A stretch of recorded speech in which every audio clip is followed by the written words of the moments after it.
Welcome to the Beyond the Bucket Show, a podcast centered around optimizing all life's buckets. We all have buckets we are balancing: coaching, entrepreneurial ventures, family, passion projects, and health. Let's all take this journey together and become bucket fillers. And here's your host, Chris McSwain. All right, we are back in the studio. Yet again, we've got another fantastic guest because all the guests are really fantastic. But today we've got an extra large guest in the building. His name is Tom Granado. Welcome to the program. Thank you for having me, Chris. I'm honored. We're just two guys with mustaches, and we're going to be talking life, basketball, hoops. I guess basketball and hoops are the same thing. But Tom.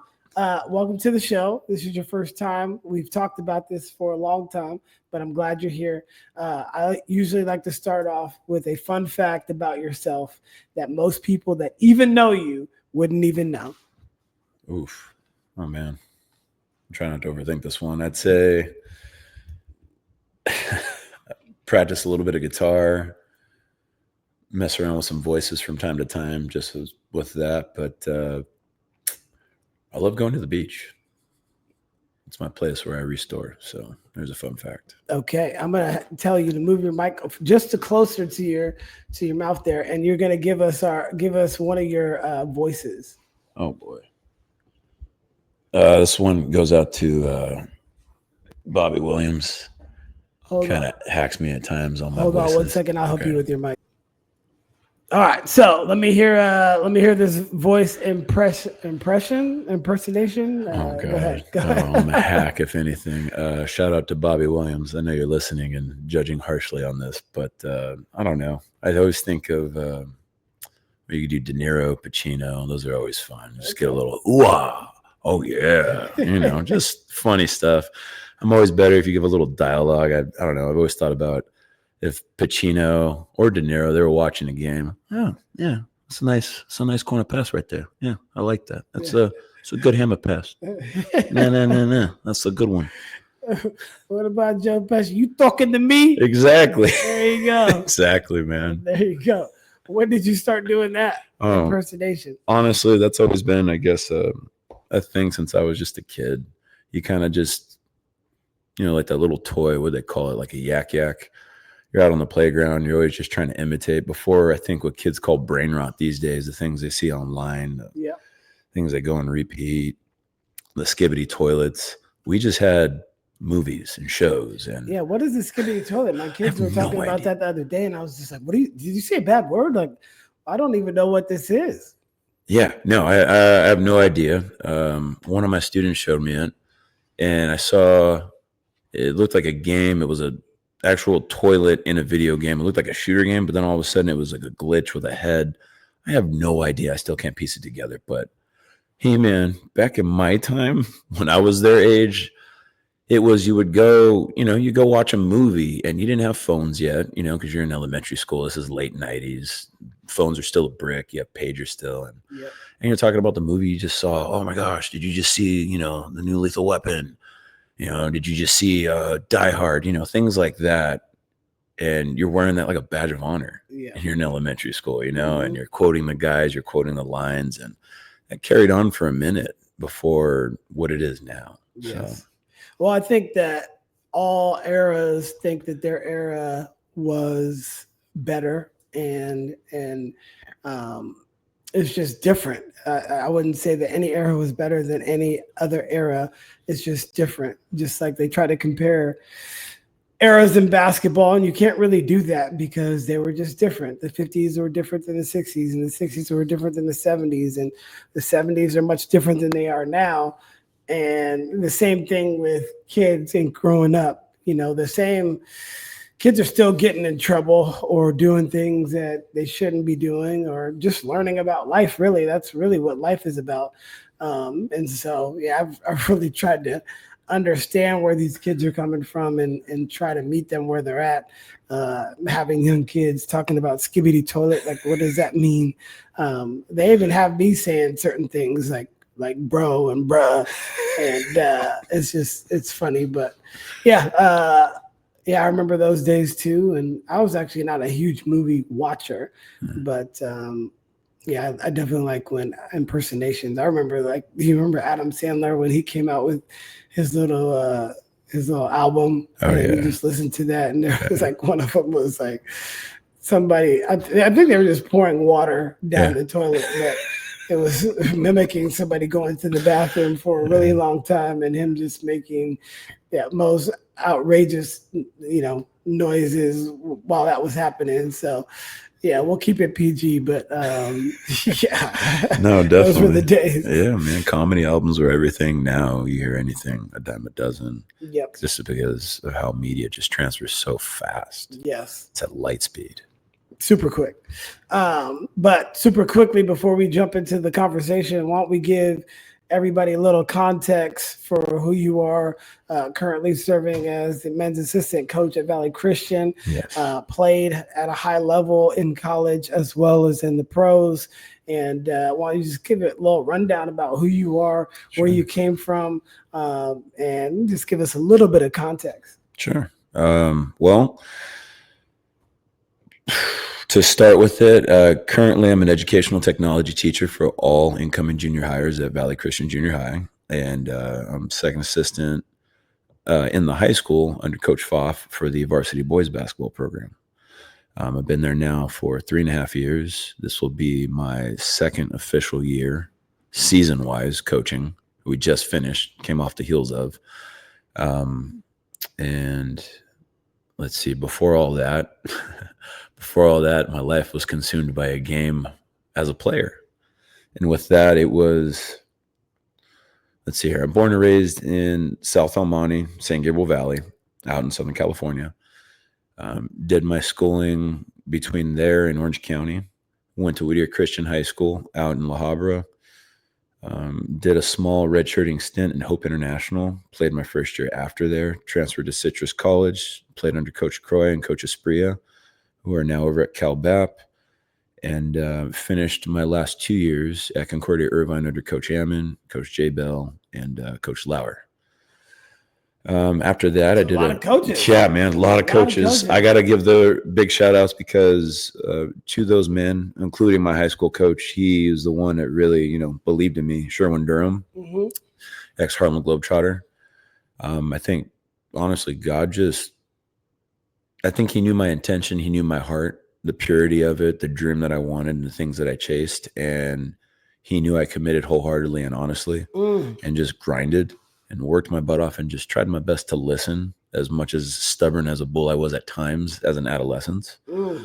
And I found my way into opportunities that I was able to capitalize on and serve my role as a player, a part of those teams and in those programs.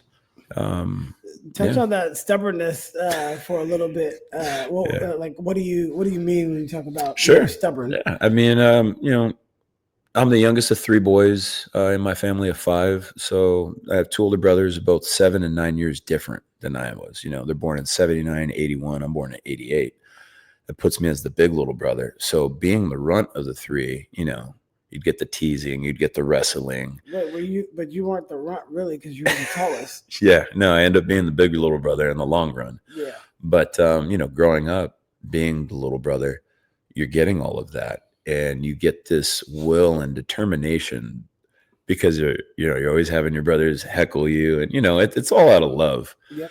And, you just reach a point where it's like, all right, well, I'm going to show you. And I think it even happened in elementary school. I was always on the more to love side before I had my glow up, as I like to call it, lose the weight and keep it off. Explain that. What is a glow up? What is a glow up? I don't know, man. I think a glow up, I think it's, I think the term is something about, when somebody looks better than what they used to. So I think we can all somehow, my belief is we're all junior hires at heart still. We're just playing grown-ups. Okay. To an extent, some of us are really on top of our business. Some are still trying to navigate this thing we call life. And as I say that, we can all, I think some of us can look back at our elementary selves in the yearbooks or in the junior high or in high school. And I know we can have a tendency of being hard on ourselves in old photos. And where I like to look at it is like, dang, I was a husky kid. I was chubby, and as you lose it, I've seen both sides of how people will treat you with respect versus, maybe overlook you or something because you look out of shape.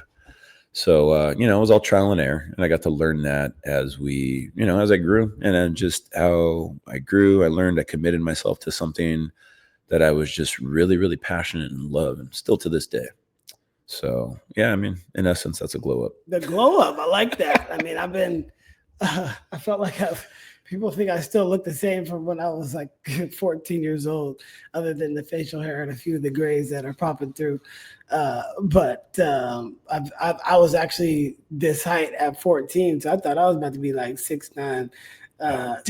When I was 13, I was 6 feet tall, and I was like, oh, I'm about to be like 6'9". So I thought I was about to be, like a Magic Johnson type of point guard. But God has other plans. But when did you sprout up?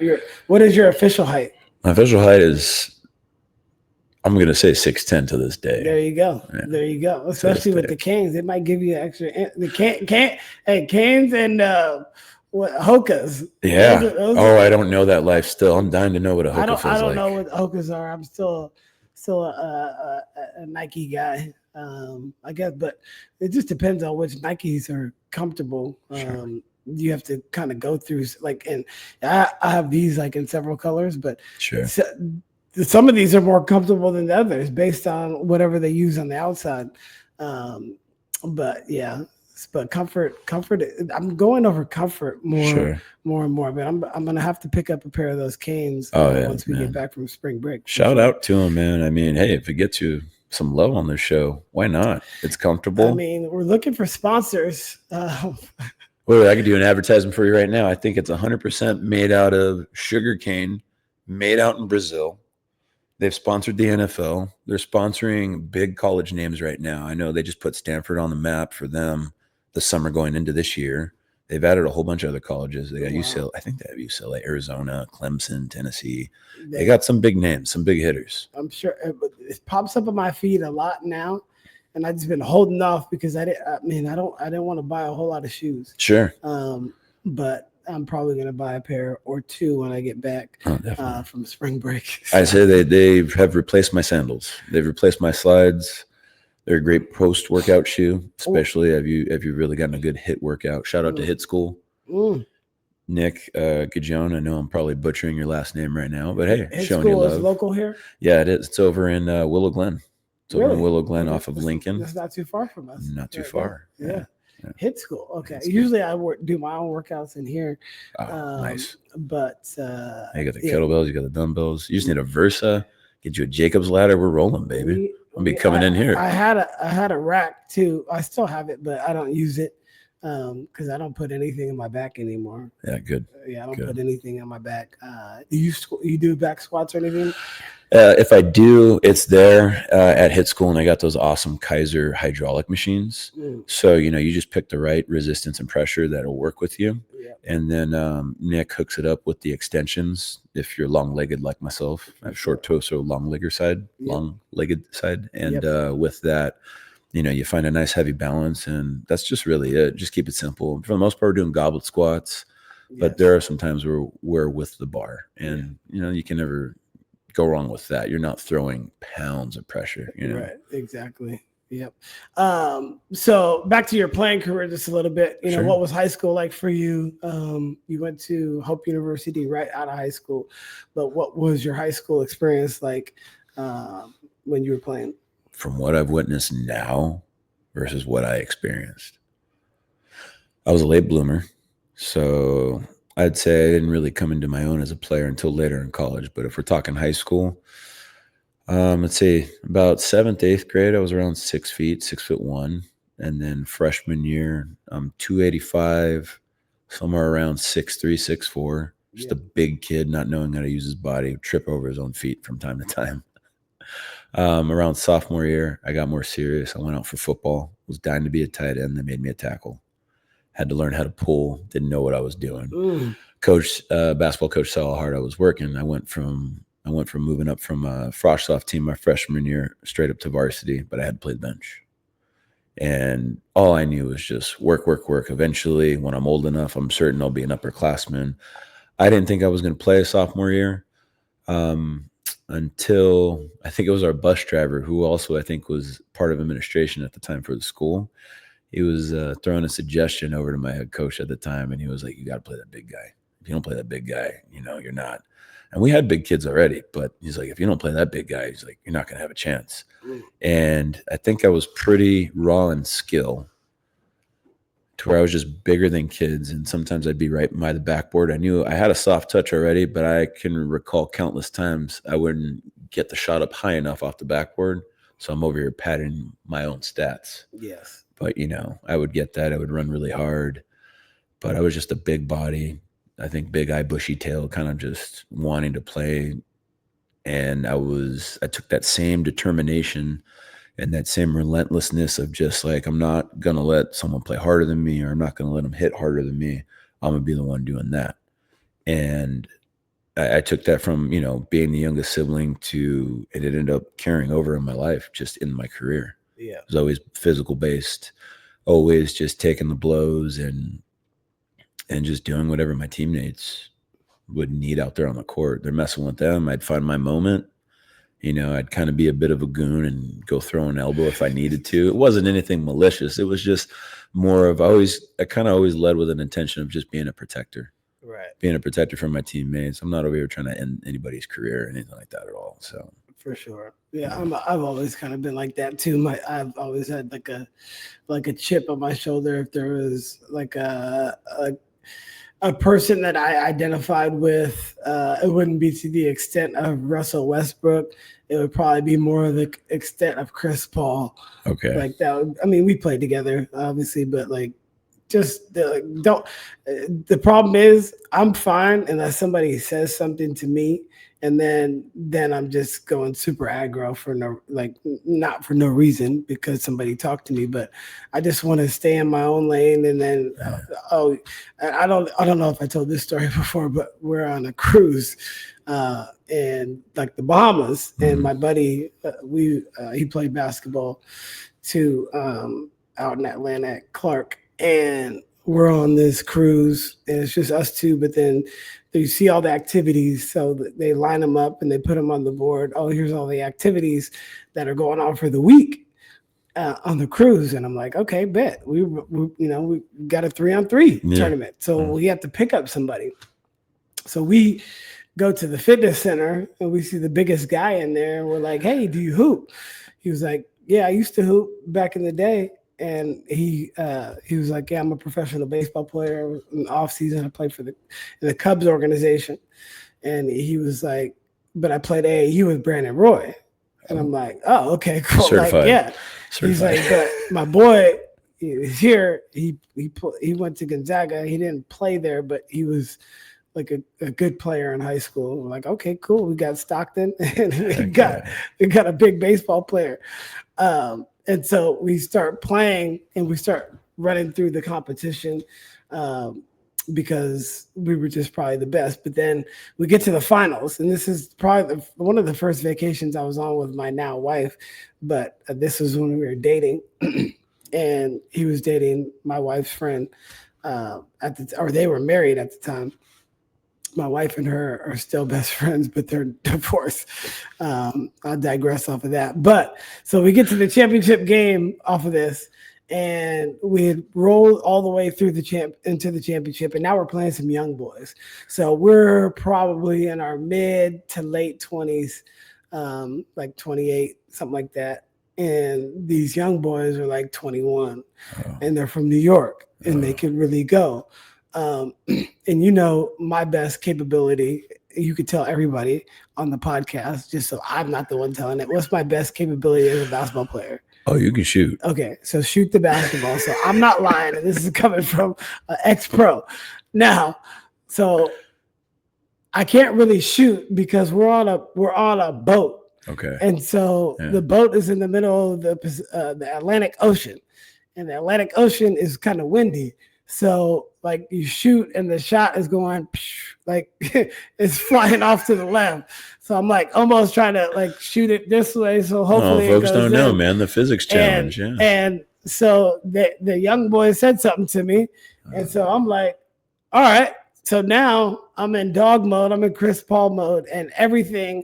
It was either going to be a bucket or a foul. So I literally put my head down in their chin and drove it until either I was going to try to get a basket or I was going to force them to call a foul. And that was the mode that I got into. And I'm thinking that like I'm trying to impress this girl that I'm dating, and we're on our first we're real vacation together.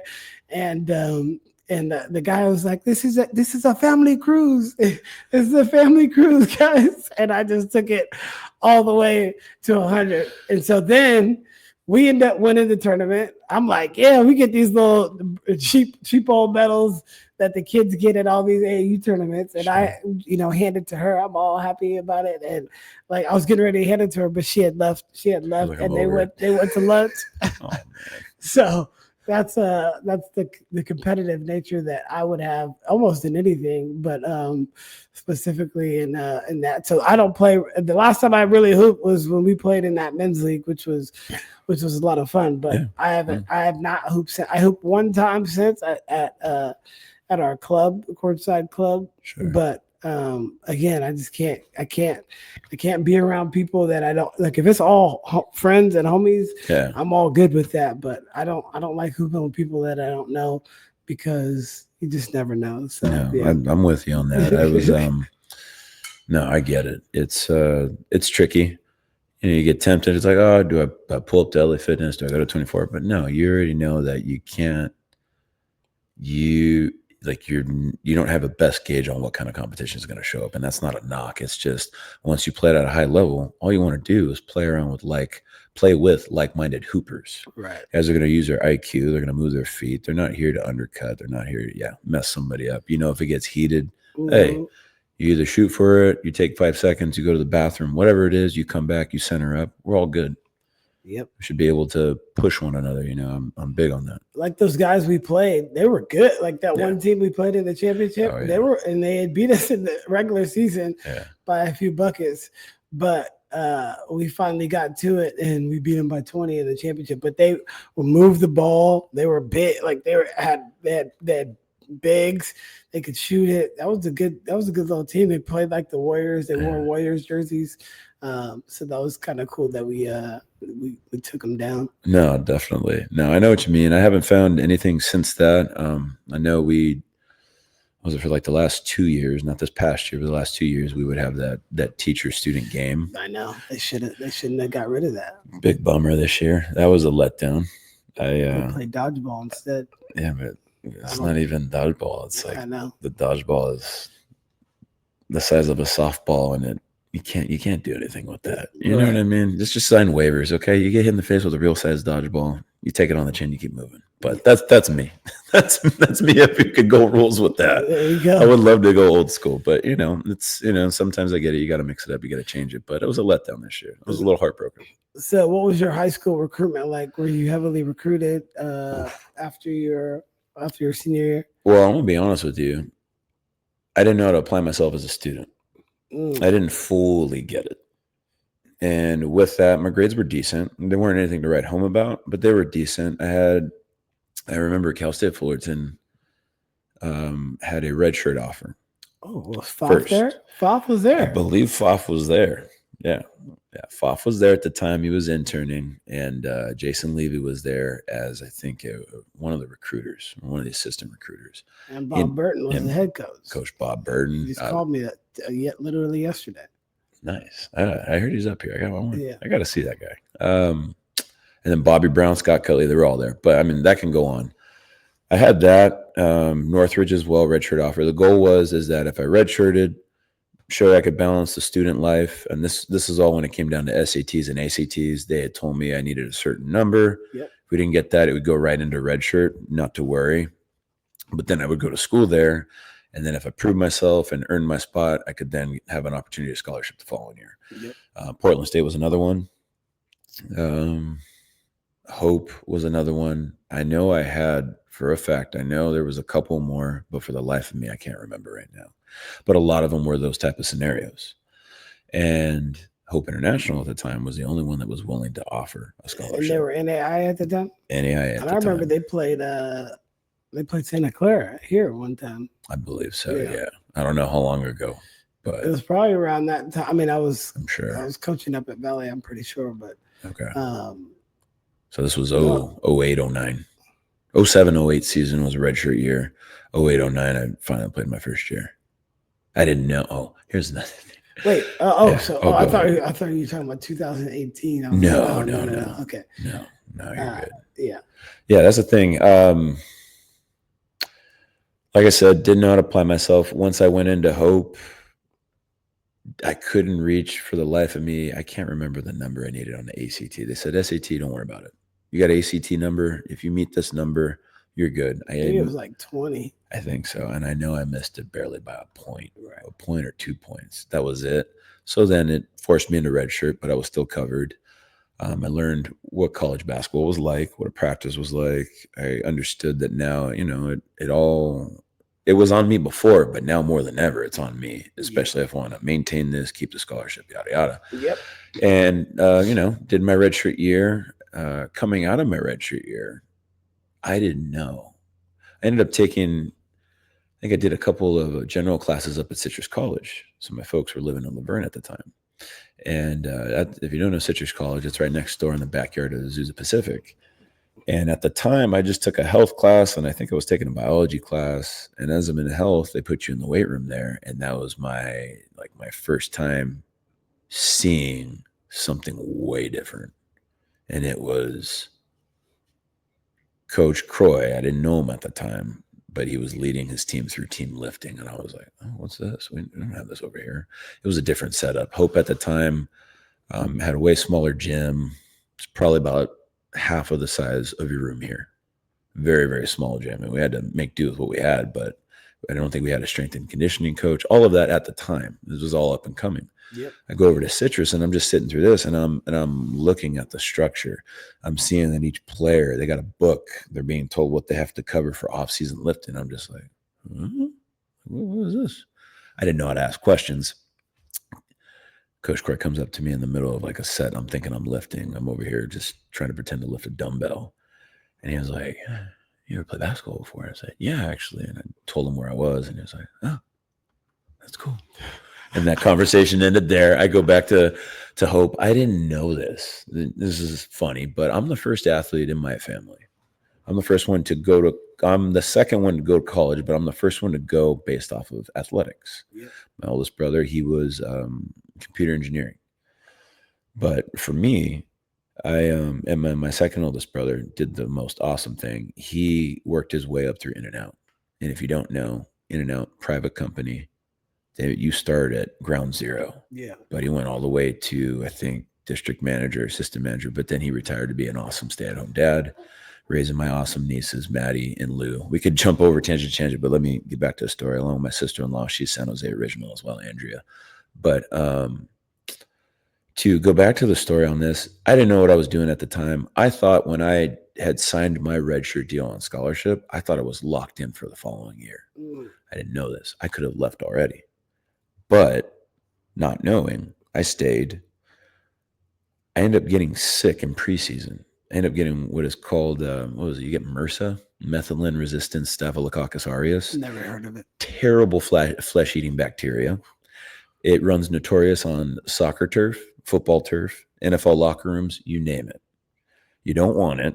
So I got it from getting some sort of blister with the shoes that the team gave us. I remember there were always those Adidas shell toe, like those pro models, a crisp year for that, for the Adidas era. But ended up, I would shower and then I would jump in the cold tub after. But unfortunately, some of our soccer players weren't really well informed with hygiene. I feel like Ricky Bobby. What do I do, man? So I bring him down. Jeez. Yeah, so they're coming in, they're all sweaty after practice. And if you know about bacteria, it lives in the cold. I'm over here coming in clean, making sure I even cover up my wounds. Lo and behold, it still found a way. I got an infection off of that. What went from what I thought was just a regular blister on the foot turned in within a month. I went from walking to crawling on my knees. And it's because it shuts down your nervous system of your lymph nodes. Your lymph nodes of your body. It protects your body. You got lymph nodes in your thighs. You got lymph nodes in your armpits. You got lymph nodes in your neck, right? They fight off infections. So if you feel the swelling and all that, you know your body's fighting off something. So I didn't have the best awareness. I remember going into the doctors. I got misdiagnosed 3-4 times. Went from walking to crawling. I show up to training camp first day, and my coach is just like, I guess we got to shut you down. I remember getting in the car, leaving my dorm, driving home, and I was just like, I don't know what to do. Something's wrong with me. And I'm only like 19 at the time. And I told my mom, I told my dad, and they're like, well, shoot, we got to get you the ER stat. So they get me over there. They hold me overnight. They're running all these tests. And then it determines like, well, you got a nasty staph infection. By the next day, they had told me if they didn't operate on me by 10 a.m. the next day, it would have gotten to my arteries. We probably wouldn't even be having this conversation. That's how deep, like that's how fast it went. I was like, whoa. So you're telling me you could have kicked the bucket. That happens. I end up being on bed rest for a month. And I have this gash. I have a scar here on my thigh still because of the amount of like stuff that they had drained and taken out of me. But it all worked out. And God set it up in time to still give me a month to somehow, after being a month bed rest, I had all of October to just figure out how to get back in shape, run, move your legs again. The only thing I could do was walk. But even then I had this gauze packed in my leg, had to change it daily. It was a nasty process, but I think I was so determined, that bullish determination came back, and I was just like, well, there's no other way. I got to get through this. There's no other way. I got to get through this. I got to get back on the court. We're supposed to have a scrimmage against the Iranian national team, October 28th. I remember it like it was yesterday. And lo and behold, I was back in time for that game. Was I in shape? Probably not. Looking back on it now, no. I knew I wasn't in full shape, but we played through the season. Still great friends with a lot of those teammates. I remember that record was horrible. We ended up being 4-26, just a lot of moving parts. And I don't think there was a lot of order and organization. That's no disrespect to the staff either. I know they did the best they could with what they had. So it's never a knock, but, I ended up finishing my year there. I transferred to Citrus College because I run into Coach Croy again the following spring after my first actual season playing. I got lucky. I averaged a double-double. I worked hard for that. I remember being blown out by Fullerton by 40 points. That was embarrassing. I remember a lot of blowout games that were it was bad. Yep. Played at Concordia Irvine the first time around. They were like the 2008 Boston Celtics. They were the Navy SEALs of the West Coast, the Duke of the West Coast, as you could say. Yeah. They'd wear their black statement uniforms. If you saw them coming across the way, you already knew if you had them, it's like, oh, man, I hate to say this, but we're going to lose. We're going to get blown out. Oh, man, it's over tonight. Oh, we got Biola. Oh, we got Azusa Pacific. Whatever it was, we knew we had a beatdown coming as much as we wanted to prepare. But I think there was also a point where you reach a point in the season, and because you're young, you roll over. And but fast forwarding past that season, I'm in springtime again. Somehow, I just get this bright idea.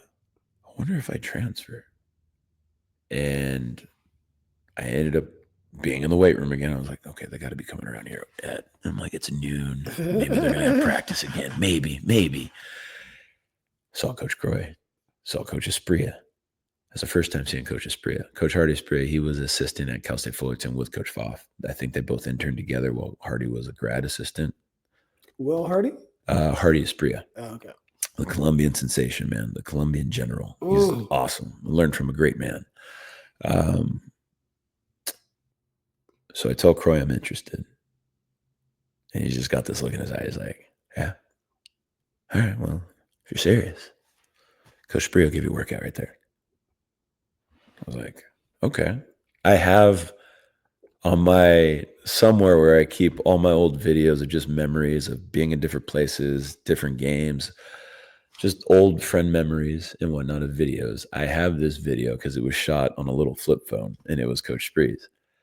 He gave me a court workout, and this was probably about late April, early May. It's already getting hot in that gym.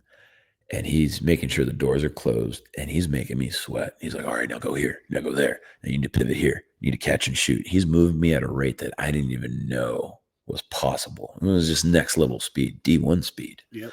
And I was like, oh, I like this. I like this.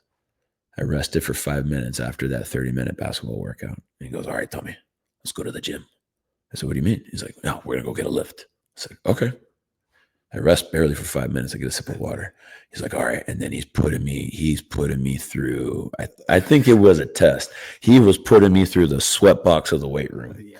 You know, he's giving me 45, 50s. I'm still not using all this consistently, right? He's throwing it on me.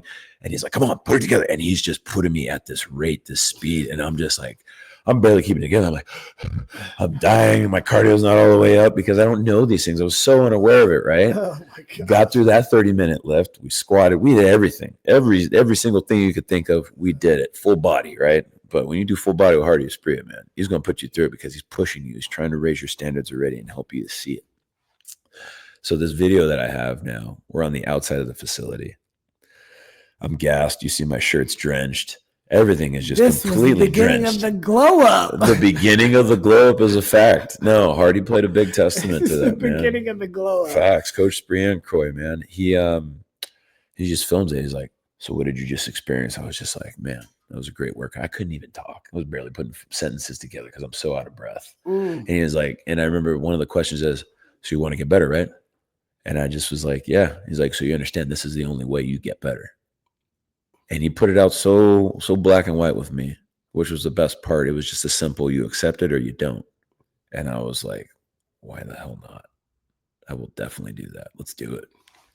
Well, let me ask you this. Is that something that you could do now? Absolutely. With kids? Ooh, with kids. Not something that you could do personally. Yeah. I know you could do it and you'd be willing to do it. Obviously, you're not in the same level of shape. You're still in good shape, but 13 years is 13 years ago. So I don't care who you are. If you were 13 years ago, unless you start hitting the peptides or going down to Puerto Rico and getting some of that testosterone boost and stuff, you can't really do what you did 13 years ago. Yeah. So do you think you could like put that in terms of coaching now? Sure. Is that something that you could do and you can implement and a kid would be receptive to that? Yeah. I'm learning my ways to do it because that was collegiately and at the high school level, even at high competitive level, not every player can accept the same type of coaching. Each player needs a different type. And when I look at that, I always make sure to let my intention be known that if you think I'm being a jerk to you, if you think I'm over here raining on your parade to just bring it on to you, I'm not. I want you to know my intention. My intention is, here's our overall goal as a team. This is what FOF wants us to do. This is our objective, right? My job, part of my job is I want to help raise your standard. Right. And raising your standard means there's going to be days you hate me. Yep. There's going to be days, I'm the coolest cat you'll ever know, but I'm not there to be your friend. Yeah. I'm there to be your mentor. I'm there to be your coach. I'm there to tell you when you're messing up. I'm telling you when you're doing awesome. Now keep it consistent. I'm there to always keep it 100% honest with you. And I think when you're able to have that coach that's going to have honest conversations with you, you could only hope that in turn, at the end of the day, you can get honest conversations amongst your teammates, but not many are aware yet. Yes. A couple of points on that. One, I think that it's much harder to just put somebody through a type of workout like that without much context behind it. And I try to equate everything to what I would let my kids do and not do. Right. So I hold them to a very high standard. I put them through things that I think are going to help benefit them. And they may not understand it. They may, like before you got here, they're like whining and crying because they got to go to bed. Well, you got to get your sleep. This number one important thing for really anybody is if you get really good sleep. If you get really good sleep, you're able to perform at a higher level. You're going to be more cognitively available. You're going to be just feeling better about your everyday life because you have enough proper rest. And when you don't have rest, there's, you get tired, you get Irritated, irritable, all those things. I don't need to tell anybody about sleep studies, but I don't let my kids slide on most things. And so I want to make sure that as a coach, I don't let my players slide on most things. The difference between my relationship with my kids and my relationship with players, this is kind of things that I've been working on, is I've earned the right to be able to put them in my kids in a situation where they have no other option. But my kids know that they are the most important thing to me.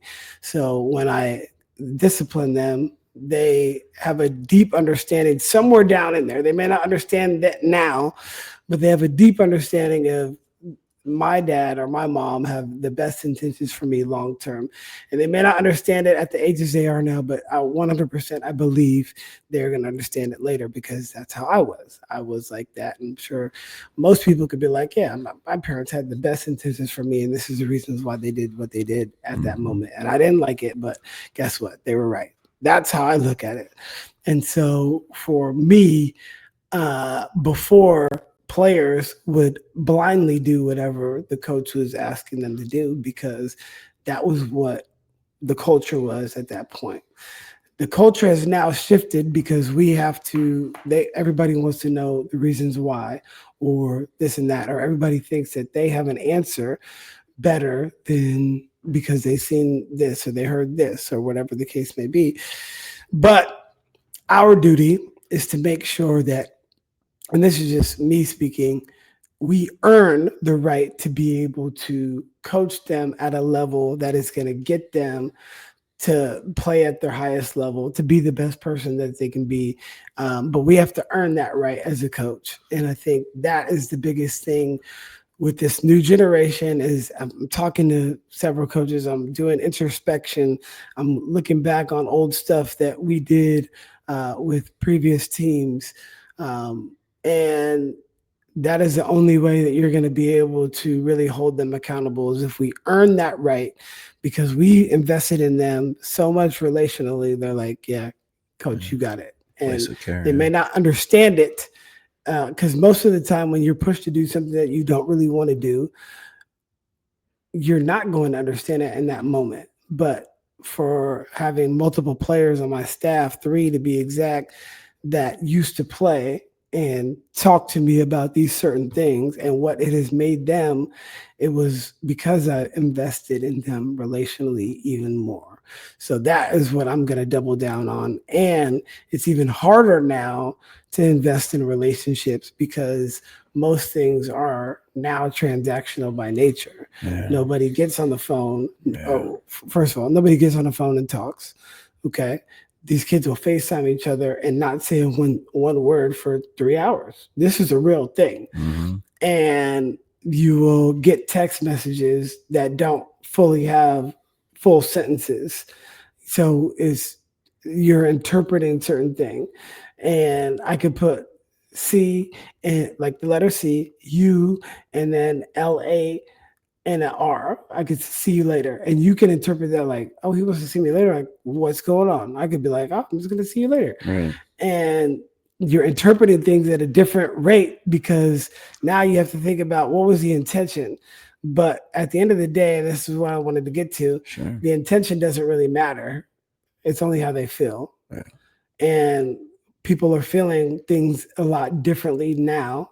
And so we have to understand that we have to be so locked in that their feelings are out of it because they know what our intentions are, if that makes sense. Absolutely. So that's kind of a roundabout way to say the relationships are going to be the only way that we as coaches can get to them as much as possible. If you watch the Final Four and if you watch the Florida coach, those those guys talked about how locked in they were relationally.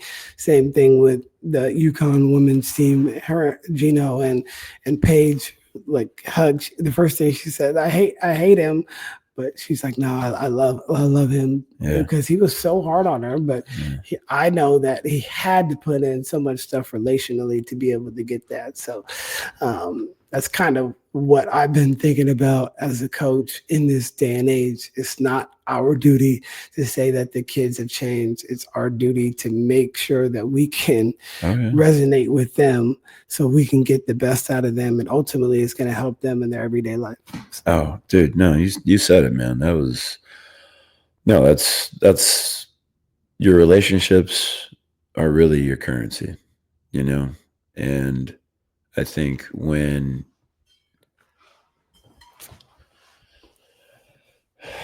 you just lean into somebody because you care about them, and you're just authentic like that, you can build that relationship, and you're building it so organically. You're not even thinking about, I need to form this relationship, or else you find yourself in that transactional system again. And that's what you don't want. I mean, at least for me, I understand when business is business and you need to be transactional, but at least when it's with my students, when it's with my players, the guys we're coaching, I'm always going to see, hey, how you doing? How you been? What's going on? Hey, you've been looking a little sleepy the last couple of days. You've been zombieing at the bed before going to bed. Have you been looking at your phone too long? Yep. You've been studying too much, getting enough sleep? Are you drinking water? Are you stretching? Are you foam rolling? I always want to know what's going on with them because I would only hope that I want them at their best. It's a pipe dream because your best is going to vary every single day. But you would hope that they're at their best, or they can be at the best for that day, right? For those practices, for that game. Yeah, and truth be told, it's getting harder to pull that sort of stuff out of them. What's up? How are you? Good. That sort of, and it's just kind of where we are. But I'm thinking of different ways as we approach next season to find non-basketball moments and try to make more impactful relationships. And that's just in general, even in life, just better relationships with the people that we deal with on a day-to-day basis, really diving into what it is that they're going through and just fully investing in those moments. That's something that I've been really just resonating on, just relationships in general. I mean, when's the last time that we got together? We got together that one night. We had a great night. Yeah. We had a great dinner and hang out and talk hoops and around really great people. But we haven't done that since. And then how long have we wanted to get on this podcast? Now God has his own time. So it happens when it's supposed to happen. But I just want to really invest in just relationships a lot deeper and not talk about surface level stuff. Most of the time, let's just say most of the time we're together. Like this is not a surface level conversation. This is a more in-depth conversation, but most of the stuff that we always talk about is surface level. How are you doing? How are the kids? It's just, it's not, it's what you just talked about. You want to build those genuine relationships, but genuine relationships don't talk about stuff that's just, hey, the weather. I mean, walk through campus and see how many people, it's a very nice day, coach. You got you got your masks. I would say your masks. You need them for every situation. It's like having you got your tools. You have all your tools for any occasion. You got tools to fix the inside of the house, the car, whatever it is, right? You got those tools. And your masks, I like to look at them at least when I'm least on campus and I'm in the classroom or I'm coaching. The three masks I look for is one for humor, one for wisdom, and then one for just being like, what's the word? Just masculine present, something. So I would say it's, if I could put it into words, you get what I'm saying here. I'd be like, all right, I have my Jim Carrey mask. And then wisdom. Who's a good example of wisdom? I got my Solomon wisdom. We do the. I thought you were talking about the movie Jim Carrey. Yeah. No, I know. Funny side story. We can go back to this. I was 7 years old. The mask had just came out, somewhere around there. I was at a YMCA game, middle of the game. Great makeup artistry. Oh, yeah. And the mask. Oh, yeah. Smoking. Somewhere in the middle of the game. This was like a Saturday morning, too. I remember this like yesterday because I remember the repercussions that came with it after. Somewhere in the middle of the game, I start doing all the mannerisms, acting like the mask, doing all the stupidity. In a basketball game. In a basketball game. Gotcha. 7 years old, though. 7 years old. And the game ended up finishing. At this, it was just a lot to where my focus just went off the rails. Because you're 7 years old. You saw something funny. You want to be Mr. Funny. My mom grabbed me by the hand post-game. We're walking to the car. You're not allowed to see that movie until you're 13 ever again. And then you didn't understand. You didn't understand when you were 7. But when you're 27, you're like, yeah, she was probably right. No, 100%. No, never knocked to mom, man. I get it. Or dad. No, they did the best they could with what they had. I think a lot of that determination also comes from them. They're the youngest of their families too. So it's funny how that all connects when at least I'm talking about my journey. But yeah, back to those masks. I look for, a Jim Carrey one. I don't know. I like to call it, like I said, a Solomon, someone wise. So sometimes it's like a Gandhi, or it's even Jesus if you want to be spiritual about it. So it's going to provide that masculine wisdom. And then my other mask is more of like, I would say it's a combo of it's a Clint Eastwood with a Christian Bale Batman kind of a thing, where it's like it's time to be Mr. Serious. It's time to be the line. You are a movie guy for sure. Yeah, it's too much. It's natural. Movies have been my whole life. I don't know why, but no, that's good. I wish. My wife always says I haven't watched any movies because I just wasn't a movie person when I grew up. Like name 5 movies right now, like back in the day, and I'll tell you if I saw them. All right, Lethal Weapon 3. Never saw it. Goodfellas. Never saw it. You've never seen Goodfellas? No. Casino. I never saw Casino. Okay. Tombstone. I'm your Huckleberry. Never saw Tombstone. All right, you have All right. Well, that's 4 for 4. That's 4 for 4. And I'm not even joking. You can ask Maddie. Shoot, man. What's the 5th one? Drawing a blank. Ace Ventura. I saw Ace Ventura. Got him. We got him. Okay, so he leans on the funny side. That's okay. Yeah. What, Happy Gilmore? I saw the mask. I saw Happy Gilmore. Okay. I saw Happy Gilmore. Okay, what's another one we haven't seen here? The Hunt for Red October. Never seen it. No, that's my Sean Connery. It's terrible. I seen Shawshank Redemption. There you go. Hey, I do a terrible Morgan Freeman. Well, if you just turned all the lights off, you might be able to do it better. We have these bright studio lights on us, by the way. We're trying to figure out. This is an awesome setup, by the way. I'm excited to see what you're going to do with it moving forward, and I think it's a great compliment to the show. And it's a proper setting. I was hoping I wasn't going to get Zoom when you told me this. I was like, am I going to be on Zoom? No, I'd rather if you're in the area, I'd rather have them here. The conversation is much better.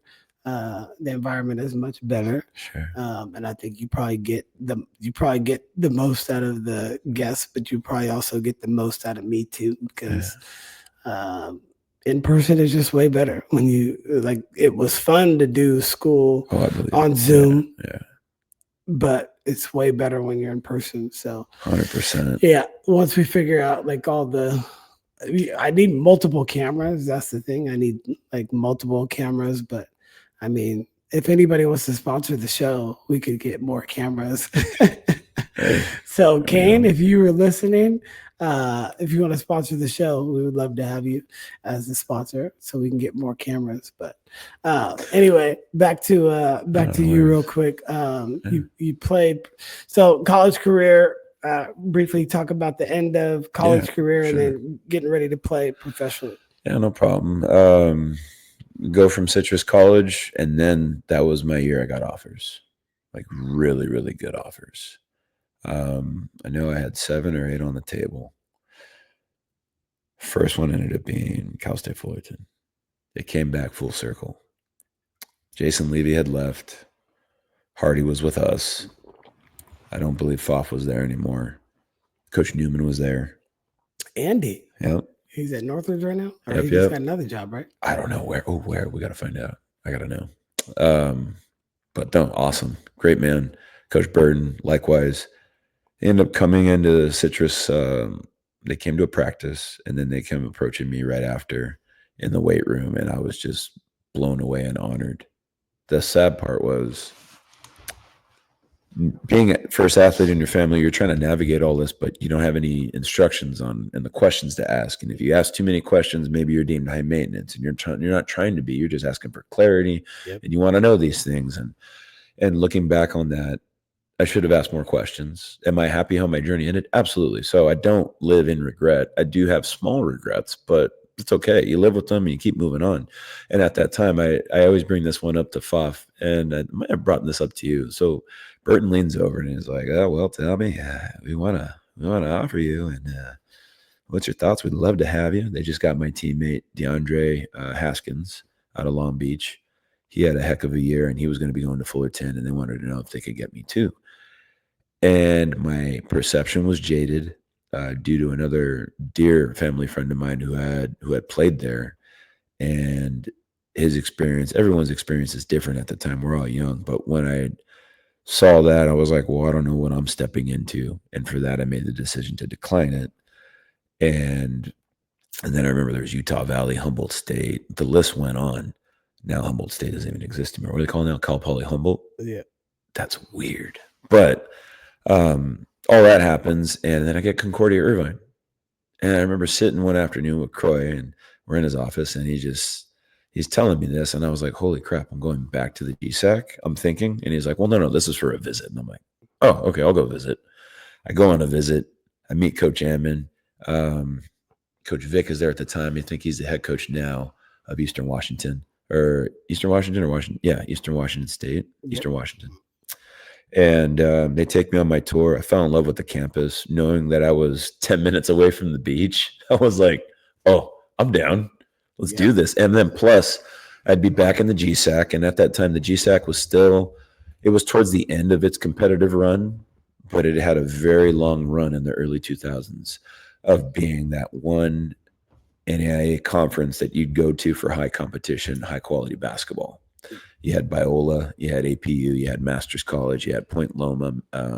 Hope was one of the lower of the totem poles, but the top three were always APU, Concordia, and Biola. So I ended up leaning into Concordia, and I was like, holy crap, I'm going to be on the winning side. Yep. And when Croy told me it was a similar system from what Citrus was, and then seeing it for myself, I was like, oh, heck yeah, man, let's do this. So fast forward, junior year, we're stacked talently. We come up short in the tournament, lose by 3 to Georgetown University, Southern Baptist, I think, in the third round.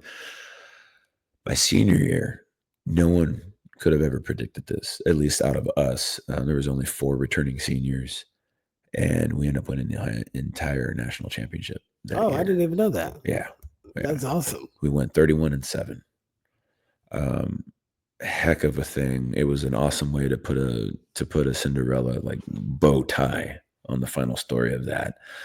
And then I found myself going on some weird cleanse out of the gym I was working out at over there in Irvine in the off season. Lost a bunch of weight again. I get down to 240. You know, I'm at Citrus and all the way through Concordia. I'm like somewhere between 265 and 270. I'm a brute. I'm playing that bruiser kind of role for the team.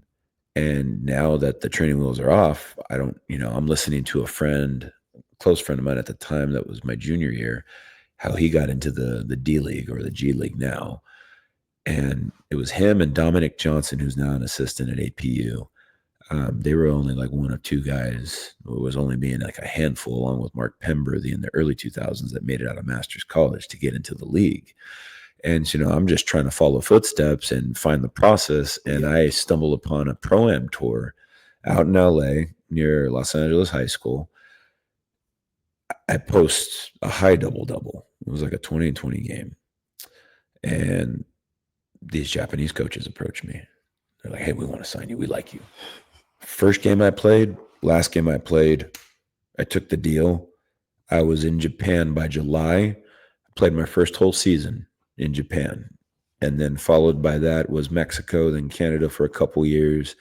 Argentina, and then my last 5 years were Spain. Were you in the BSL up in Canada? Up in Canada, no, it was the NBL, National Basketball Canadian League or something, NBL. No, that was a that was a great experience within itself. I was fortunate to see the development of Jamal Murray. Oh, wow. My first year in Canada. I was based out of Orangeville, but the team was known as the Brampton A's. They later moved on to become Orangeville A's, but they're now known to be a monster powerhouse of a prep school to help develop young talents. And I want to say the coach there was like Larry Smith at the time. Now he was like with Oklahoma State. I don't know where he's at now. That was the last time I checked some years ago. But I got to see Jamal Murray as a high school player, junior year, senior year. He would be in the gym. He had ankle weights on his wrists and on his ankles, and he's just working on his game. Thon Maker, Mature Maker, both the Maker brothers were there. And then that year was the same year that Jamal got the decision of he's got Michigan State. I remember Michigan State came through, Kentucky, Duke. They all came through, and he had a choice to make, and he chose, Kentucky, and the rest is history. And it was so cool to just see that, from a glance kind of development, to just see somebody who just grinded and put the work in every single day. He was nice. Nice. Great kid, just work ethic, total motor, just willing to get better. Obviously, silk smooth game, very silk smooth game. And to this day, I'm like, to see him win a championship with the Nuggets, that's so awesome. Just to see when you see folks play out their careers and they go along in their journeys, awesome experiences. So, yeah, the last 5 years were in Spain. Was fortunate. Of those 5 years, went to playoffs 4 out of 5 years. Out of those 4 years, 3 out of the 4 years, won relegation championships. So I can, except for high school, I'm proud to say that I've been a part of I've had roles being a part of championship teams. Very thankful for that. And the Zog Sports. Oh yeah, that too. The Zog Sports, man. Good old Zogs. Say no to Zogs. Say no to Zogs. Missed that. Yeah, well, that's quite the career. And, when you look back on that, what are two takeaways that you have when you look back on all that? It's a lot of mileage on your body, as well as a lot of mileage in the air, traveling to all these places. But what a blessing to be able to do all that and go to Japan and go to Canada and go to Spain and be in Mexico and all those things. That's a pretty cool thing that you could say that you've been to all these countries, and this wonderful game with a round orange thing has taken you so many places. So I think that's such a beautiful, beautiful thing. Thanks, man. No, I appreciate that. That's a lot coming from you. I know you're not that much older than me, but, looking up to you and Faf, learning from you men, it's big. And I really appreciate that coming from you guys. And the takeaways I would say is that, one, that, the grind never stops. But I can say this wholeheartedly because I experienced it. I think Tex Winter said it best. If you don't know Tex Winter, he was assistant to Phil Jackson on those Bulls teams. Guru of the triangle. Yes, the creator. He was both for the Lakers and the Bulls under Phil Jackson's tutelage. And he used to say this about success. The moment success is achieved, you have that window to celebrate, and then it's on to the next thing. Right. Had I known that younger, coming off of a championship season in college, I had the right approach, but there was a spot where I got complacent my first year as a pro. 2 months in, I got a little homesick, started putting back on weight. All those things started to happen because I started to forget, no, this is a gradual, and this is a daily but gradual grind, because it's a season and you're here for this, and you got to keep working no matter what. Because if you don't, you get stale, you get complacent, and then you find yourself getting cut Christmas Eve. Right. So I've been fired Christmas Eve. I've been fired New Year's Eve.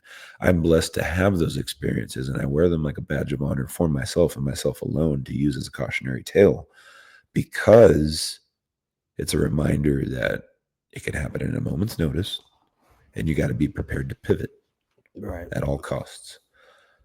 And I guess one for the ego would be if you were to say this was all semi-pro, I'm not one to make someone wrong, but I would gladly tell that person, no, you're wrong. And I say that because it wasn't semi-pro, it's professional. There's only one thing about it. It's professional basketball. It's overseas.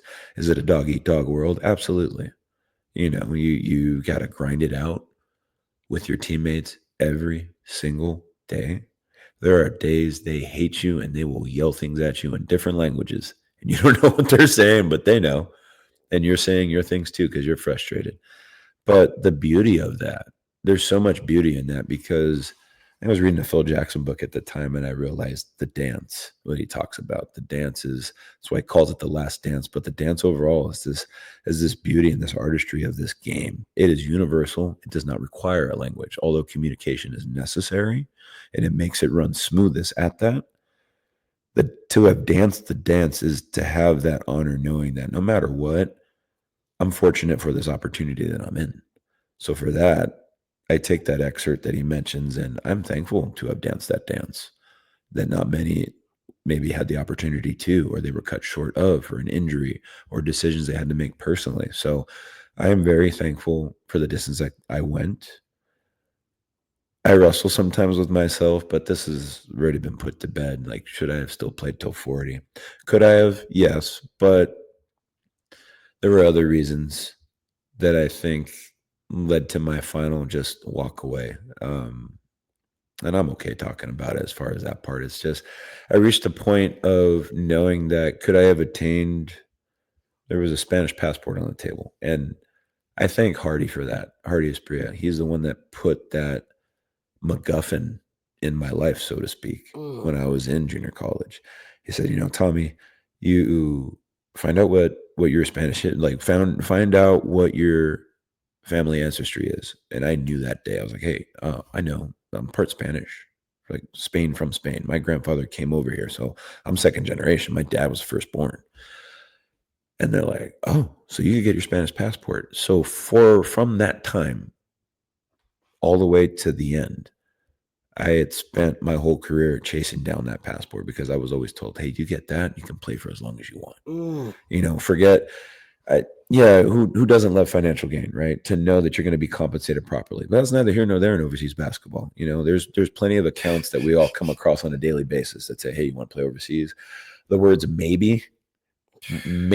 You hear so much, hey, that washer and dryer, supposed to be in my apartment, just went on under contract because you have me coming to the practice every single day. Maybe Wednesday. And you're out there, you're waiting, you're in the trenches, just waiting. All right, it's coming.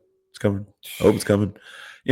Small examples, but there's a lot of that to the grind. And when you get told those things, you're like, well, dang, all these other dreams and goals start coming into your eyes, into your foreseeable sight. You're like, oh, well, maybe there's a shot at maybe just practicing with the national team. That would be awesome, to just be a fly on the wall and just be a practice dummy. I don't care. Like, I wanted to get in on that.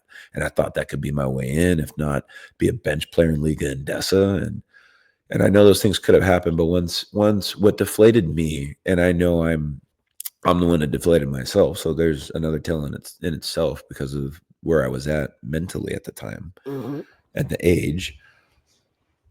Something just clicked where once I was told that, it's not in the best interest for this and this and that by an agent, I just really took it like a dagger to the heart that my sales were deflated. I was like, dang, so there would never be a shot at this if I got this and that. And they're like, no, you'd be considered, you could be considered a Spaniard by passport, you name it, but you're not going to be able to qualify for this, and this because you weren't born of the land. And that's just how the rules go. And I'm okay with that now. But at the time, only allowed 2 Americans on each team. Oh, yeah. Yeah. And even then, when my third year, we won in Level World, that's second division in Spain. We had a crazy combination of American players, but with those passports. But after that year, they made sure the league changed it after that. You need to have X amount of Spanish, domestic players, and only X amount of European players or European passport players, and then Estados Unidos, U.S. passports. Got it. Interesting. Oh yeah, it's no. But am I mad about how it ended? Heck no. Would I have loved to have gone out on top of Dominic Toretto, One Last Ride? Yeah, hey, it would have been cool. Another movie I've seen the first Fast and Furious. Hey, there we go. Hey, but they have 10 of them, so I've seen 1 out of 10. That's 10%. You're not missing much, man. I promise. But how'd they make 10 of them? Cash cow. Yeah, it is clearly. Cash it is cow. Clearly. It's I don't know. Switching it around, it's probably just soap opera made for movies now. You know? For sure. But looking back on it, I'm thankful for it. I'm looking at your poster right now, Kobe. Your mural. That's awesome. Did you do that? I did not do that. I thought maybe I was like, a little artistry side. That's a fun fact. I'm nothing crazy, but I dabble a little bit. I can't draw a stick figure. Oh, that's okay. So. That's all good. Well, seeing that takes me back. I was in Valladolid at the time of his passing, and I remember that like yesterday, January 26th. 9-hour difference though, so 9 a.m. puts you way more in the evening. We were at a cafe. We were all playing Uno as a team. I get a text message. I'm like torn. I'm like, man, stop messing with me. First thing I talked to, I was like, Pop, you hear about this? He was like, no, yeah, it actually happened. I was like, oh, yeah, it was wild. I mean, that was one of the wildest moments where you thought social media was wrong, and it ended up being right. And that's the part about life too, is Vanessa was posting the new shoe drops, and you don't think about him every day. I mean, I can't speak for you, but I don't think about Kobe every single day. She obviously does, but life continues to keep on moving. And that's what is hard when you're going through certain hardships. Oh, yeah. When you lose somebody, yeah, everybody feels for you in that moment, but those feelings towards you kind of subside right after everything is kind of gone over, but you still have to go through that every single day. And so that was, I guess that's probably like a full circle moment talking about being present. Yeah. And that was what I want to do, is just be present for all those moments and not regret speeding through this thing that we have called life, and just really enjoying all the special people, just really enjoying this conversation. We turn our phones off so we can really dive in and interact in a way that is higher level than the transactional stuff that we may see via text or even in passing. Yeah, no, definitely, man. It's I don't wish that on anybody. That was a very unfortunate event, and yeah, I think that shocked the whole world. I remember that week, people were doing tributes. They even did a tribute when we were playing a game that following Friday. We were in Melilla, and if you don't know where Melilla is the northern tip of Africa. It's a small little prefecture that Spain owns. Yep. As they have that agreement there, and we're playing a game there. And they did the 24-second shot clock before the game. Everybody was still on pins and needles and just shooken up like, man, this has been a rough week, and we're really going to go into a game. Yep. And we ended up playing. I still remember how that game resulted. I don't want to talk about it, but yeah, looking back on it, it's a definite full circle moment, because I go from that day and I fast forward 2.5 years later, and that's my hiring day. That's a year. I fast forward 2.5 years later, and I'm on my hiring day, the same day, January 26th. Wow. And that's the conundrum of basketball, because it means everything, but it also means nothing at the same time. Yeah. And that's the conundrum of circumstances, because they mean everything, but it means nothing at the same time. Absolutely. And yeah, that's just you have to find peace in certain things that you do, and just figuring that stuff out on a day-to-day basis is the hard part about life. But I think that's what God has us intended for, figuring out those things. Absolutely. And then sharing those to help other people figure out what they need to get through when they go through something similar. Oh, most definitely. He throws full circles at you for a reason. He wants to see if you're going to connect the dots and be like, hey, you asked for patience. I just gave you X amount of years or months or a week or a day, hours worth to have you practice that.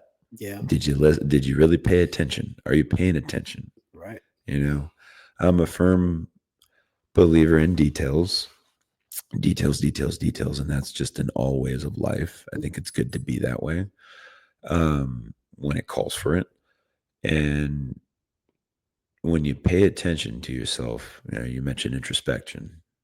Being introspective, it's huge.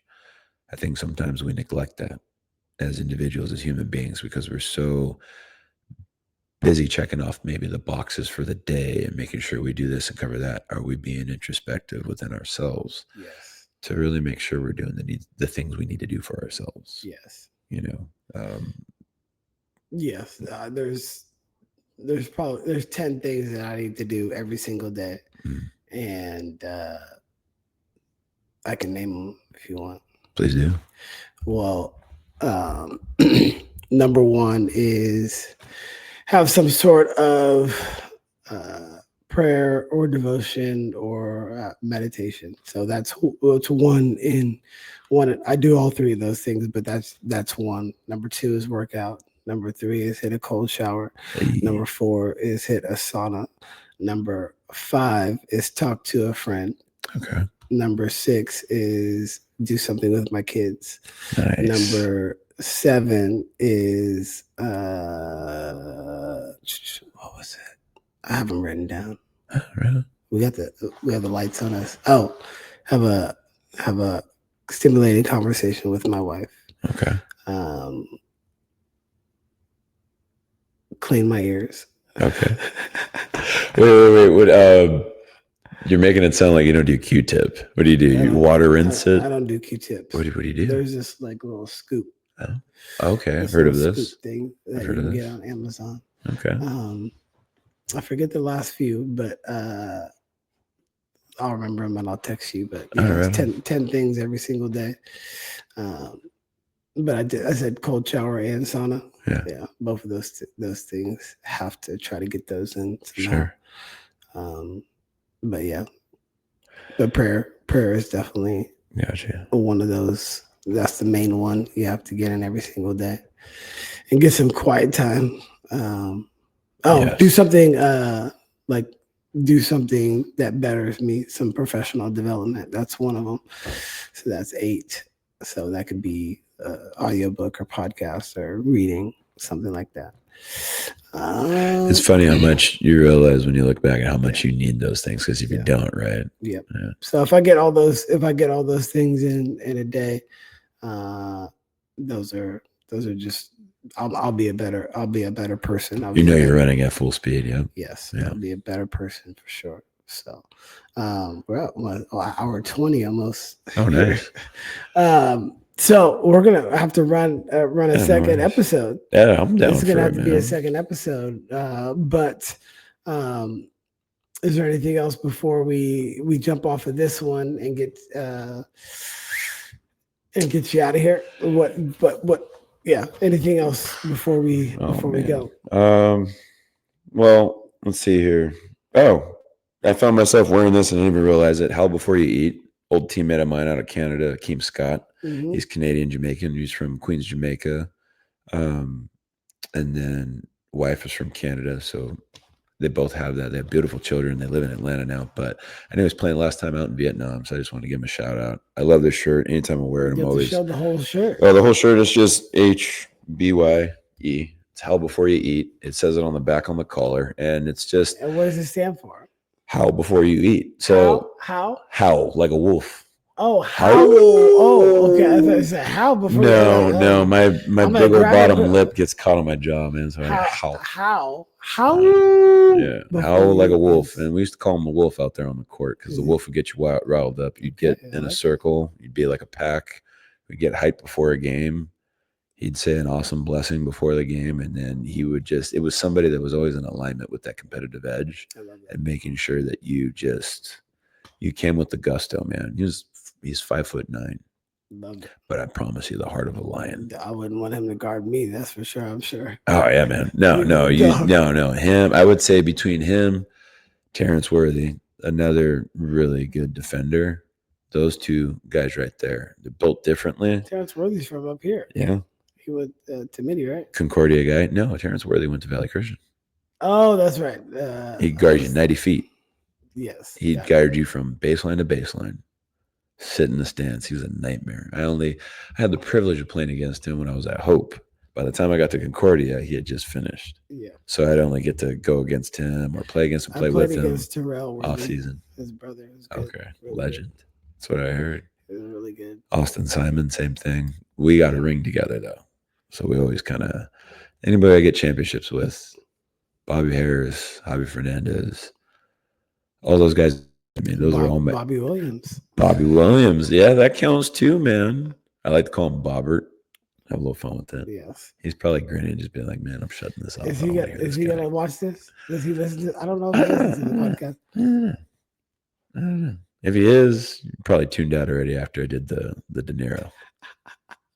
No, I think that was what kept people around. So what else keeps people around is this outro. Oh yeah, and man. We're gonna see. You won't be able to hear it because it's. Thanks for having me on, Chris. Seriously, I'm very honored. Tom Granado. This is a great conversation. I had fun. Hope you guys had fun. Stay tuned for part 2 at some point. But here's to stimulating conversations and just doing what you personally need on a day-to-day basis. Absolutely. All right. Here's our outro. Play that. Thank you for listening to the Beyond the Buckets podcast. Please remember to subscribe, rate, and share the show with your friends. And until next time, take care.